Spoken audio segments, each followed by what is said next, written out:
Après la bataille de la Délivrance, dont le déroulement s'est étendu peu à peu à la plus grande partie du territoire français, le chemin de fer se trouve dans un état lamentable.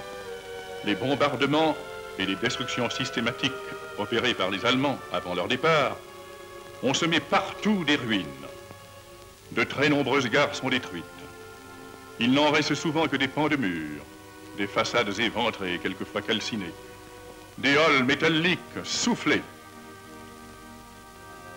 Des maisons de cité sont effondrées, où les cheminots étaient logés près de leur travail.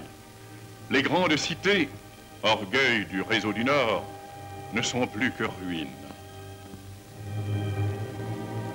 Les bâtiments de voyageurs sont détruits, aussi bien dans les grandes villes que dans de modestes bourgades, aussi bien dans l'ouest que dans l'est, dans le nord que dans le midi. Par toute la France, les dégâts sont immenses.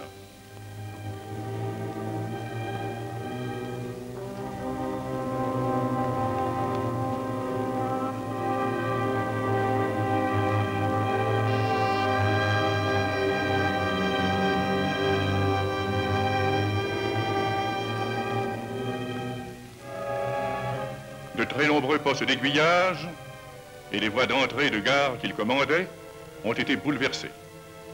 La plupart des grandes gares de triage ont été littéralement retournées et des wagons qui s'y trouvaient ont été arrachés, soufflés, démolis, calcinés.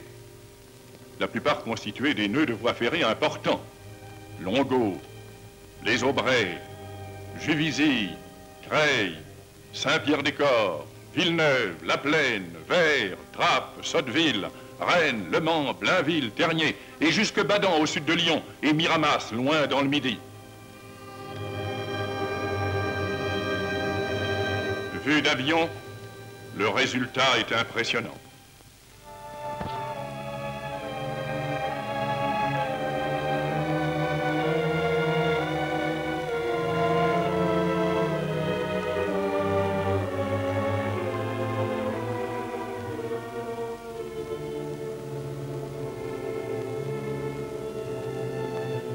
Dans les dépôts de locomotives, les destructions sont très importantes.